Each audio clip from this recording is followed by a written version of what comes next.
Queridos amigos da Academia Brasileira de Marketing, a nossa Abramark, hoje tem ao meu lado aqui Maíra Holtz. Vou contar um pouquinho aqui brevemente, depois ela vai falar bastante dela, gente.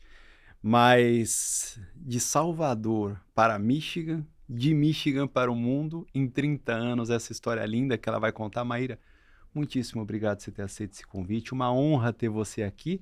E aí já aproveita e brevemente conta essa pequena trajetória aí de 30 anos para quem está nos vendo, por favor. Fábio, primeiro a gente que agradece a oportunidade de estar aqui fazendo essa troca. Obrigada pelo convite. A história começa há um tempo atrás, né? Meu primeiro desafio, quando eu tinha 16 anos. A minha mãe, a gente não tinha muito dinheiro, né? E uma prima minha foi morar nos Estados Unidos. E aí, quando ela foi pra lá, começou a entrar em depressão. E eu comecei a ficar angustiada, querendo ajudá-la. E aí eu pedi pra minha mãe, né, que ela me liberasse para eu poder ir para os Estados Unidos, alegrar a minha prima. E aí minha mãe não tinha dinheiro, falou: minha filha, vamos fazer assim. Como ela não quis dizer que ela não tinha dinheiro, né, para passagem, ela falou: minha filha, se você conseguir juntar o dinheiro da passagem, eu deixo você ir. E eu tinha 16 anos, eu não tinha trabalho, né, eu estudava. E aí eu falei: tá bom. E ao invés de eu ficar desanimada com o desafio, eu me animei pelo desafio. E aí eu comecei a ligar para todos os meus tios, pedindo uma oportunidade de trabalho na casa deles. Comecei a ligar para meus amigos, perguntando se eu podia dar banca, né, das matérias que eu era boa para um filho, para meu primo. Comecei a fazer aula de dança e dar aula de dança. E aí eu comecei a juntar o dinheiro, até que eu consegui o dinheiro da passagem. E aí eu fui com minha mãe lá com um envelopinho, humildemente, e falei: mãe, agora eu já tenho o dinheiro da passagem, você pode me levar para lá? Eu posso ir? E minha mãe ficou muito assustada, porque ela não esperava de forma alguma, né, que eu fosse trazer de fato o desafio feito. E aí eu acho que ela também ficou constrangida de, depois dessa menina ter feito um esforço tremendo, né, eu dizer que não, e ela teve que cumprir com a palavra dela. Então eu fui morar nos Estados Unidos com 16 anos, foi uma grande oportunidade, foi com certeza um ponto de virada em minha vida, porque até então eu não trabalhava, então eu comecei a trabalhar no American Way of Life, né, e aprendi a trabalhar lá. E isso me trouxe, né, muitos benefícios profissionais. E dentre esses benefícios, até a própria produtividade, né, que a gente tem. E quando eu voltei para o Brasil, né, fiquei 3 anos morando lá e depois eu voltei. Quando eu voltei com dificuldades, porque são culturas muito diferentes, né, então houve choque de cultura. E aí eu tive que me adaptar, né, à cultura local, porque eu ia continuar residindo no Brasil e não tinha jeito. Então, aí quando eu volto para o Brasil, eu fui para uma vaga primeiro de Coelba, né, que é que trabalha com energia, né, uma empresa de energia em Salvador. E eu ganhava até relativamente mais ou menos bem. E aí surgiu uma vaga no jornal, né? Tinha um jornal lá, chamava Jornal à Tarde, surgiu uma vaga, tinha mais a ver com o que eu fazia, que era marketing, porque era dentro do marketing do jornal, só que não era para ganhar zero, porque naquela época estágio não pagava, né? Não era remunerado, eu fazia faculdade, eu pagava a minha faculdade com o dinheiro que eu ganhava na Coelba. E aí eu parei para pensar, né? Curto prazo, longo prazo, né? Eu imagino que tem algumas pessoas que às vezes ainda ficam também, né? Nesse dilema, o que que eu faço? E aí eu fui pro longo prazo. Então eu falei, bom, eu vou fazer alguns sacrifícios, vou cortar de fato esse salário que eu ganho para ganhar nada, para aprender alguma coisa e a longo prazo eu me desenvolver no jornal. Então, acabei optando por isso. E é interessante como a maturidade de fato traz algumas coisas, né? E você toma riscos. Mesmo que sejam errados ou certos, você acaba aprendendo. E eu era muito nova ainda. Então, tomei o risco, saí da Coelba com meu emprego certinho, que pagava a minha faculdade, e fui ganhar R$ 0 no jornal, que era um veículo de mídia.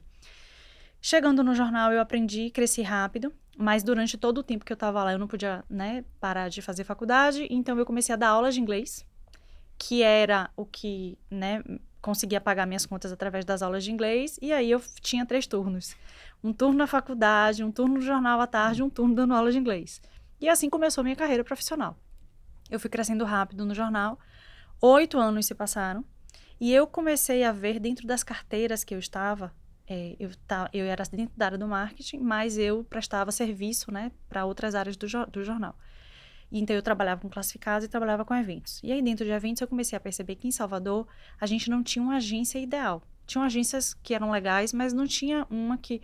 Assim, para mim, tudo era diferente. Eu faria diferente se fosse essa agência, eu faria... Então, como eu vinha muito achando que eu poderia fazer um pouco melhor e diferente do que as empresas faziam locais, eu falei com meu irmão, que é meu sócio hoje, né? Hoje nós somos 3 sócios, eu, Thiago e Marcela, mas na época éramos eu e Thiago. E eu disse, Thiago, eu tô achando que era interessante a gente abrir uma agência aqui em Salvador que tem uma carência para esse mercado. Thiago, na época, morava nos Estados Unidos, porque quando eu vim, ele foi, e ele trabalhava com Rolling Stones, né? E ele trabalhava na parte de produção dos Rolling Stones, fazendo shows. E ele falou pra mim, olha, se você for abrir agência, eu volto. Mas se não for abrir agência, eu prefiro ficar aqui. E aí eu falei, não, vamos abrir. Então ele acabou voltando pro Brasil, a gente fez o planejamento, né, da agência, e começamos a agência. Começamos no menos 50, né? Como muitos microempreendedores no Brasil, na raça mesmo, na coragem. Inclusive, temos várias biografias, né, de excelentes líderes hoje no Brasil que começaram assim também. Então, a gente começou, de fato, com sem orçamento, né? E minha mãe tinha uma sala no Salvador Trade, que é um espaço bem legal em Salvador, e a gente começou com a sala emprestada dela. Né? E a gente fez um compromisso com ela. A gente fez, minha mãe, pelo menos a gente paga o condomínio. Mas a gente não tinha dinheiro para pagar o condomínio. Mas a gente sabia que a gente tinha que fazer o dinheiro para a gente poder honrar com os compromissos da gente. E a agência começou dessa forma. Então, éramos eu, meu irmão, uma outra sócia e um estagiário. Então, éramos 4. E aí a agência começou, né? E no começo a gente trocava muito dinheiro, que também é muito comum, né, hoje. Por quê? Porque a gente precisava fazer portfólio.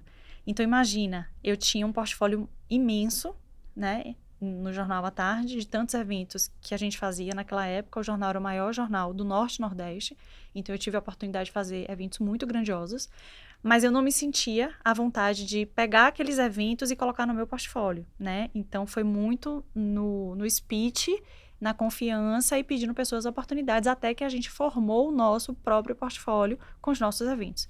E aí, durante mais ou menos um ano, a gente ficou trocando dinheiro, porque a gente começou a fazer alguns eventos para a LG, porque a gente precisava que a LG estivesse no portfólio da gente, porque isso traz credibilidade. Então, a gente começou a fazer alguns investimentos. E os nossos investimentos eram esses, né? Era trocar, de fato, o dinheiro. Alguns momentos a gente chegou a pagar para trabalhar. Então, o preço que a gente cobrava não cobria os custos da empresa. E a gente fazia o evento mesmo assim, justamente para poder fazer portfólio.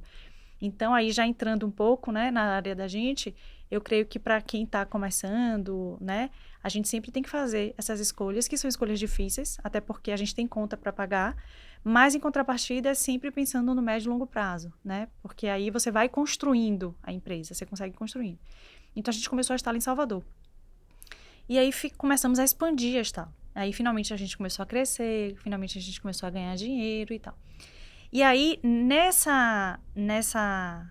meio tempo, existem os maiores desafios que vêm.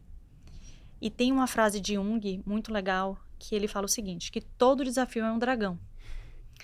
E esse dragão, ele está ali numa passagem, né? Se você conseguir desafiar o dragão e vencer o dragão, você se transporta para um lugar melhor.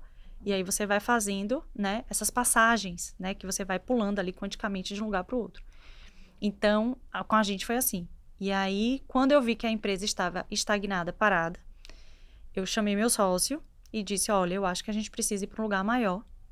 A agência era muito pequenininha mesmo, era uma sala bem, bem pequenininha. Era tipo 1/3 do estúdio. E eu falei para ele, eu acho que a gente tem que ir para um lugar maior para que a gente consiga trazer novas pessoas e começar, né, a crescer de fato a empresa, porque a gente estava ali estabilizada pagando as contas. E eu falei, o objetivo da empresa não é pagar conta, o objetivo da empresa é ganhar dinheiro. Então, foi um tempo de muito medo. E aí eu lembro que eu fui no jornal, olhei assim umas casas no Caminho das Árvores, que era um bairro nobre, e eu falei, a gente vai olhar essa casa aqui. Essa casa que a gente foi olhar foi a casa que a gente ficou. E quando a gente foi olhar a casa, a dona da casa teve um imprevisto, não pôde abrir a casa no dia que a gente marcou, teve que, né, postergar. E nós ficamos do lado de fora olhando a casa e admirando a casa. E aí Thiago falava pra mim, meu Deus, a gente não vai conseguir pagar essa casa, olha o muro dessa casa. E eu falei, não, a gente vai entrar e a gente vai pagar. E no dia seguinte a dona foi, nós fomos, nós amamos a casa, era uma casa gigantesca, muito grande. Pra você ter ideia, tinha campo de futebol na casa, 2 piscinas, churrasqueira. Era uma casa muito grande. Hoje virou um prédio a casa. E aí eu falei, não, nós vamos pra essa casa e a gente vai começar do zero. E se você estava precisando de alguma motivação, a motivação é conta. Vai ter um monte de coisa para pagar, a gente precisa correr atrás. E aí nós começamos a contratar pessoas, né, que é um outro pilar, né, de empresa, que são as pessoas, né? A gente hoje tem, claro, muita tecnologia de ponta, a gente tem muito equipamento que faz diferença, mas nada como as pessoas, né? Então a gente é uma empresa que a gente valoriza muito as pessoas. E aí a gente começou a entender quem eram as pessoas melhores no mercado e fazer proposta. E quando a gente ia conversar, era uma coisa tão legítima que a gente não tinha nem mesa e cadeira. Então eu sentava no chão para entrevistar as pessoas. E eu brincava, eu falava, imagina que esse chão aqui vai ter uma cadeira, que vai ter uma mesa e tal. Mas a gente sempre foi muito transparente em relação ao orçamento, em relação a tudo. Então a gente nunca falava assim, nós somos muito ricos e viemos para cá e vamos começar a decorar a casa. Não. A gente sempre falava, estamos tomando um desafio, isso aqui é um desafio, a gente vai ter que fazer caixa para poder pagar essa empresa, a gente está contando com você. E eu acho que esse discurso de muita verdade mesmo, né, acabou encantando as pessoas mesmo, trazendo, e as pessoas que vieram foram as pessoas certas. Então, a gente recomeçou a empresa e a gente deu um salto muito grande, né? Então, a gente tinha um faturamento, a gente faturou mais de 130% a mais a partir dos meses seguintes, por conta dessas pessoas, do local, da mudança de tudo isso. Então, aí, os sócios começaram a entender que era possível, né, ganhar mais e era possível fazer todos aqueles movimentos. E aí foi aí que a gente começou a ganhar dinheiro. E aí a Estalo começou a expansão no Nordeste.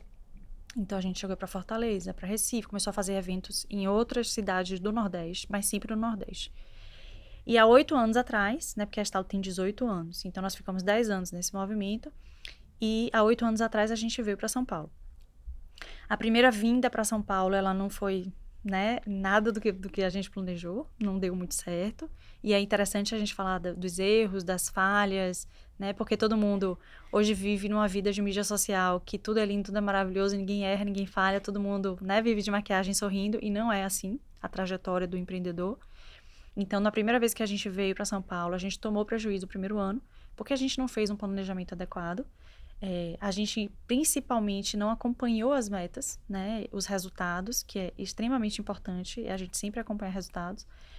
E daí, depois de um ano, a gente parou a operação de São Paulo, refez o planejamento estratégico da gente e voltamos a São Paulo com um novo planejamento estratégico. Esse planejamento deu certo, né? Então a gente inverteu a ordem. O que foi que a gente fez? Ao invés da gente ir para São Paulo, para prospectar cliente em São Paulo, para abrir frente em São Paulo, embora a gente tivesse contratado as pessoas para isso, a gente não estava aqui e a gente não conseguia supervisionar. Então, o que foi que nós fizemos? A gente fez o contrário. A gente falou, bom, agora a gente vai ganhar um cliente, a gente vai ganhar uma conta. E aí a gente contrata as pessoas, porque aí as pessoas já podem entrar trabalhando.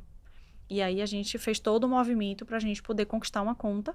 E a primeira conta da gente foi a H2O, que está até hoje com a gente, né, na carteira. Então, a gente ganhou a conta da H2O anual. E a partir desta conta, nós contratamos as pessoas, né, e vimos uma sede, começamos a estruturar a empresa. A empresa cresceu rápido também aqui. A gente ficava numa casinha ali no Vila Lobos, depois 2 casinhas, e aí depois a gente foi para um rooftop, então a gente foi crescendo realmente, e se expandindo. Além de São Paulo, né, a gente faz eventos no Brasil todo, então Rio de Janeiro, são mais de 200 cidades que a gente faz eventos.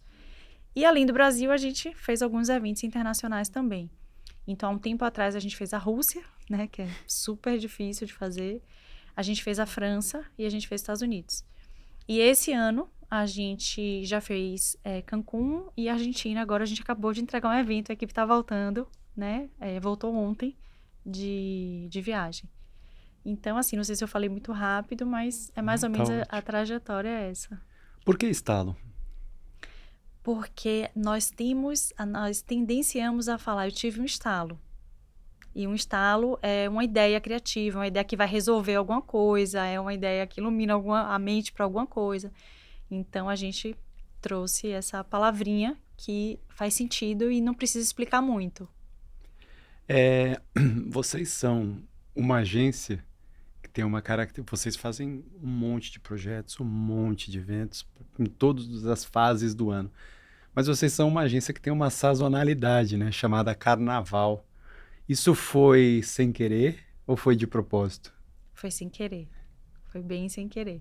É uma história bem interessante. Nós estávamos lá na Bahia, tranquilos, trabalhando. E aí a gente, na época, atendia a Ambev, né? Durante alguns anos a gente atendeu a Ambev quando a Itaipava chegou no Nordeste. E a Itaipava recebeu 3 indicações da gente. Então, eles bateram na porta da gente muito certos de que eles queriam que a gente fosse agência do carnaval. E a gente não queria sair da Ambev de jeito, né, algum, então continuamos na Ambev. E aí eles falaram assim pra gente, olha, a gente vai vir com muitos eventos para Salvador. Na época eles, né, já tinham o carnaval, já estava começando a estruturação do novo carnaval, né, com o novo prefeito. E aí eles falaram, então a gente tem um carnaval, a gente vai ter grandes eventos, e a gente escolheu vocês e tal, e a gente falou, não, a gente continua aqui com o parceiro da gente, que a gente já tem alguns anos e tal. Enquanto a gente estava na Ambev, outras coisas aconteceram, mudanças aconteceram na companhia, pessoas, enfim, né? Faturamento, caiu muito o faturamento da gente. E aí, nesse ínterim, a gente teve uma conversa com a Ambev e falamos, olha, a gente recebeu uma proposta, né, do concorrente, a gente negou na época, mas agora, de fato, a gente acha que já é hora da gente fazer esse movimento, essa mudança. Então, foi tudo muito entendido dentro da Ambev, conversado, né, e etc. Então, nós fomos para fazer a concorrência da Itaipava. E foi engraçado porque, no primeiro ano, quando eles chegaram, que eles estavam se preparando, eles ainda não tinham chegado no Nordeste, né? Eles ainda estavam montando fábrica, se organizando. Eles falaram assim, se vocês aceitarem agora o nosso convite, vocês já são a agência da gente. Se vocês não aceitaram o convite da gente, no ano que vem nós vamos fazer uma concorrência. Aí vocês vão ter que participar da concorrência. E aí a gente foi leal, né, ao cliente da gente, e no ano seguinte, que a gente estava disposto ali, a gente teve que entrar numa concorrência. Então, a concorrência eram 14 agências, que inclusive é uma coisa que a gente não participa hoje mais, né, porque a gente sabe que é uma prática super abusiva, mas na época eles fizeram, né, a gente está falando de 8 ou 9 anos atrás, então a gente participou dessa concorrência Brasil, e eram várias etapas. Então, a gente passou na primeira, passou na segunda, e a última etapa, né, foi em Boituva, que é a cidade deles, que foi para toda a diretoria, toda a presidência, a vice-presidência. E aí, a gente foi apresentar o projeto. E, na época, foi... a gente vê, assim, o quanto que a gente é resiliente nos desafios. Quando eu fui para Boituva, eu fui sozinha. Né? Claro, o time fez um excelente trabalho, com um projeto super bacana, mas eu fui só. E quando chegou lá, o meu concorrente era um ator da Globo, né, que era Thierry, que ele tinha uma agência também no Rio de Janeiro, e ele tinha umas 8 pessoas. E eu olhava e eu falava, gente, é 8 contra 1. Como que a gente vai entrar no ringue assim? Né? Porque você sabe que pessoas fazem volume e tudo mais e contribuem também na fala, né? Então, na hora eu parei assim, tomei um susto, e ele ainda ator da Globo, eu falei, pronto, né? Agora que o negócio, né, como a gente diz na Bahia, o bicho vai pegar. E eles subiram em 8, fizeram a apresentação, desceram, e eu subi sozinha, né? Eu e Deus. Subimos, apresentamos. Na época eu tinha acabado de fazer uma cirurgia. Eu não podia, né? O médico não tinha me dado alta, ele pediu para eu estar em repouso. No meio da apresentação, sangue começou a escorrer na calça. Tava de calça jeans, o sangue começou a escorrer. E aí, principalmente cervejaria, né? A maioria homem, eles começaram a ficar constrangidos. E eu olhava e falava, o que que esses homens estão constrangidos assim? Aí uma mulher que tinha na sala apontou para mim, para a calça. Eu acho que eles, né? Aí quando eu olhei, aí eu expliquei, eu falei, gente, isso aqui é porque eu fiz uma cirurgia, né? E realmente eu não tinha que estar aqui. Aí eu brinquei. Eu falei, mas vim ganhar essa concorrência no sangue. E eles riram, deram risada, ok. No dia seguinte, eles deram a notícia que a gente ganhou a concorrência, né? E que a gente era a agência do carnaval deles, do primeiro carnaval, né? Reestruturado. E aí nós fomos fazer o carnaval. O briefing era um. E na prática era outra coisa completamente diferente. Então, quando chegamos lá, a gente foi contratado para fazer ativações, para fazer trios elétricos, né, distribuição de brinde em bloco, a gente foi contratado para fazer isso no carnaval. Quando a gente começou a participar das reuniões na prefeitura, a gente começou a entender que a ideia da prefeitura era muito boa, mas não tinha uma execução. Não existia execução. O operacional estava todo desestruturado. E aí, na época, existia um presidente, né, na Saltur, que muito inteligente, por sinal, porque também era empresário, né? Então, o prefeito novo que entrou, ele trouxe empresários como secretários, o que foi realmente muito genial da parte dele. E ele saiu de uma arrecadação de 3 para 14 bilhões, né? Então, realmente, para a cidade também foi muito bom. Só que, operacionalmente, eles não tinham noção de como fazer. E nós sabíamos como fazer. Então, a gente entrou com um operacional, que na época não tinha sido contratado nem solicitado, porque a gente viu que a gente ia ter muitas dificuldades. E aí, não dava para a gente passar por aquelas dificuldades. Então, por exemplo, o Carnaval de Salvador tem 13.500 ambulantes. No ano anterior do primeiro carnaval reestruturado, os ambulantes pagavam, eu vou falar um número aqui que não é, mas que eu não lembro, mas era como se fosse assim, o equivalente a R$ 30, né, para poder ter uma guia para estar lá vendendo o produto deles. Esse novo secretário aumentou de R$ 30 para R$ 150, por exemplo. E ele não entendia, porque de fato ele ainda não tinha vivência, era o primeiro ano de todo mundo ali naquele governo, ele não tinha vivência de que aquela pessoa ali, ele juntava centavos. Então, R$ 140, R$ 150 era uma fortuna, né? E eu tô falando números aleatórios, porque eu não lembro Sim. exatamente os números. Mas, assim, era muito difícil. Aí, a gente já tinha entendido que o cara não ia fazer o pagamento. Então, a gente começou a ter planos Bs, né? Planos de ação, pra gente ver como que a gente vai fazer quando ele entender que esse cara não vai vir para poder vender. Porque, como a gente estava representando a cervejaria, a gente queria que a cervejaria tivesse vendedores, porque afinal de contas os ambulantes são os vendedores, né, dessas cervejarias. Então a gente começou a reestruturar tudo. Na época, os ambulantes, eles não tinham nenhum tipo de material, não tinham camisa, não tinham uniforme, não tinha nada. E aí, o que é que acontece? Durante o carnaval, se você observar, principalmente o circuito de Salvador, que foi onde a gente começou o carnaval, tem gruas de TVs, né? E tem muita cobertura de TV. E a gente falava, gente, que loucura, né? A gente precisa aproveitar o que está na rua para a gente fazer propaganda da marca, para que a marca seja exposta, né, com tempo maior na mídia. Então, a gente inventou alguns equipamentos que são usados até hoje, né, que são como se fossem umas barreiras que a gente chama, e essas barreiras têm a logo da marca muito grande e tudo. Então, hoje é impossível, né? Esses anos todos é impossível você passar pelo Carnaval de Salvador, você tirar uma foto ou você fazer uma filmagem sem você pegar a marca, por exemplo, da cervejaria que é cliente da gente. Então, sempre tem. E aí a gente começou a estruturar, né? O que deveria ter no Carnaval, como deveria ser organizado. A gente entendeu também que os ambulantes precisavam de uma reunião para que eles entendessem qual era o objetivo, quais eram os produtos que podiam serem vendidos. Então, a gente começou a estruturar, de fato, todo o carnaval. E aí, entramos em parceria com a prefeitura e aí fomos estruturando isso. E aí, a gente acabou virando a agência do carnaval porque, de fato, nos especializamos muito nisso. E a gente fez um modelo de negócio que virou, né? Tanto virou que está aí há 9 anos funcionando. Cada ano que passa, a gente aprimora um pouco, né? E aí a gente foi levando também, né, esse conhecimento. Fomos convidados para fazer o Carnaval de Olinda, o Carnaval de Recife. Então a gente foi também ampliando, né, esse conhecimento para outras regiões e outros carnavais do país. Quais os diferenciais da Estalo? Primeiro, a gente é uma agência 360, né? Eu acho que isso é um diferencial. Eu não acho errado a agência ser especialista, né? Mas hoje a gente vê muito, por exemplo, a agência só faz evento, a agência só faz PDV, a agência só faz uma coisa. É legal ser especialista? Eu acho que tem seu valor, sim, ser especialista. Mas, no caso da gente, o 360 é um diferencial, porque quando o cliente chega, a gente consegue direcionar ele para a melhor atividade ali, de acordo com o que ele quer e com os objetivos da marca e do produto. A gente, às vezes, eu brinco fazendo uma comparação, né? Eu digo, se eu só tenho um martelo, tudo que vier tem que ser prego, né? Porque se não for prego, ou eu vou bater, ou eu vou rejeitar. Mas se eu tenho uma caixa de ferramentas, eu consigo administrar melhor o que é que eu vou usar, qual ferramenta eu vou usar, de acordo com o que vem pra gente. Então, eu acho que ser 360, eu acho que é realmente um diferencial. E é ser mesmo, porque de fato entendemos de todas aquelas áreas ali. A gente tem especialistas nessas áreas, né? Outra coisa que eu acho que também é um diferencial nosso, que é interessante, a gente é uma agência que não quer crescer, né? A gente quer ter ali uma quantidade de pessoas que a gente saiba o nome de todo mundo. Então, 150 pessoas para a gente é factível? Não é factível, né? A gente não quer crescer para ter 150 pessoas porque a gente entende que a gente precisa ter mais humanidade. E como a gente quer saber o nome de todo mundo, 150 pessoas certamente a gente não saberia. Então, eu acredito que também internamente isso para as pessoas que trabalham com a gente seja um diferencial também. Legal. Explica um pouquinho melhor.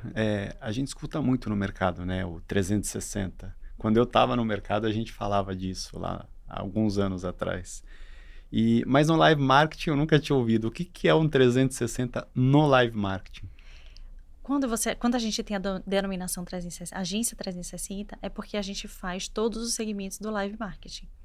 Então, se tiver um evento, a gente faz o evento. Se tiver uma ativação, a gente faz a ativação. Se tiver ponto de venda, a gente faz ponto de venda. Então, independente do que o live marketing solicita, a gente consegue atender a demanda do cliente. Aí, obviamente, se for publicidade, aí se sair do live marketing, aí a gente direciona para uma empresa que seja especializada naquilo, que é o que a gente não faz. Mas dentro do live marketing, a gente tem uma cobertura 360, ou seja, a gente cobre tudo que o live marketing entrega. Além do carnaval que você citou aqui, cita pra gente aí mais alguns cases bacanas da agência.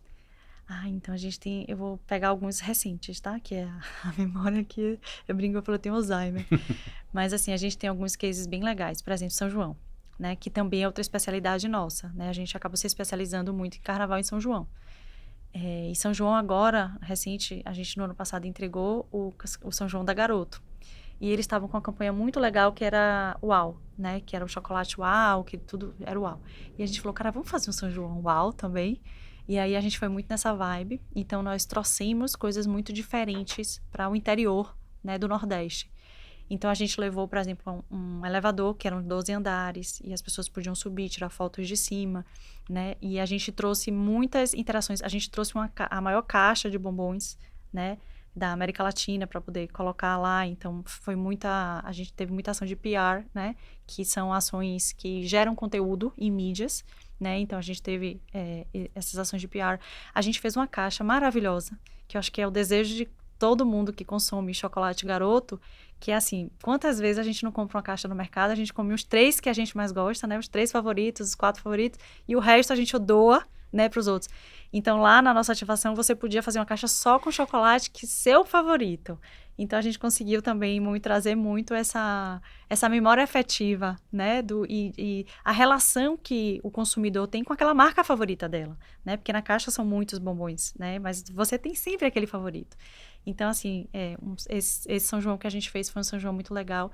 Tem um outro projeto nosso também que é recente, que virou um projeto de calendário, que é para Friskies. A gente criou o Miau Dota, né?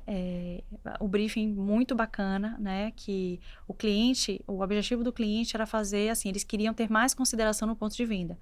Então, ou seja, quando a pessoa chega no ponto de venda, ela tinha que considerar comprar Friskies também. E aí a gente trouxe uma realidade assim tão legal, né, do ponto de vista humano, que era a adoção de gatos.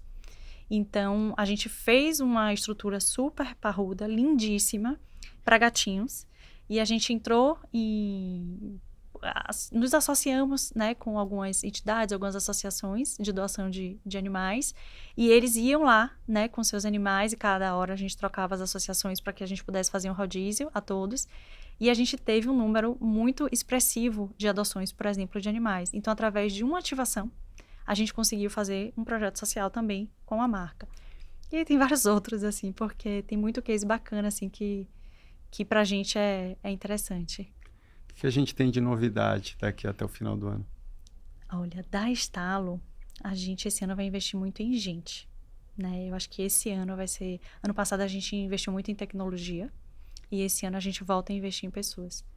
Nós temos um time muito bom, muito bom. E a gente quer somar mais ainda. Então, a gente vai fazer algumas mudanças, algumas transformações, trazer pessoas do mercado. Então, a gente está nesse movimento esse ano muito de transformação de pessoas. Incrível.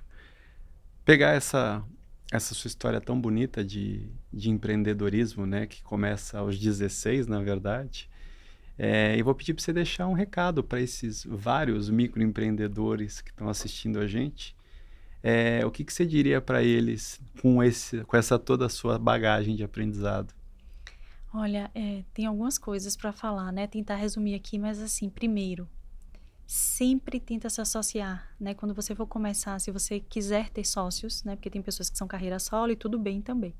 Mas se você quiser se associar, tenta associar com pessoas que sejam complementares em skills. Eu acho que isso é um grande diferencial. Primeiro, por questões de ponto de vista, né? Vocês olharem para coisas diferentes, obviamente, dentro de uma comunicação, né? Porque senão é discordância, e discordância a gente não anda, né? Não fica parado.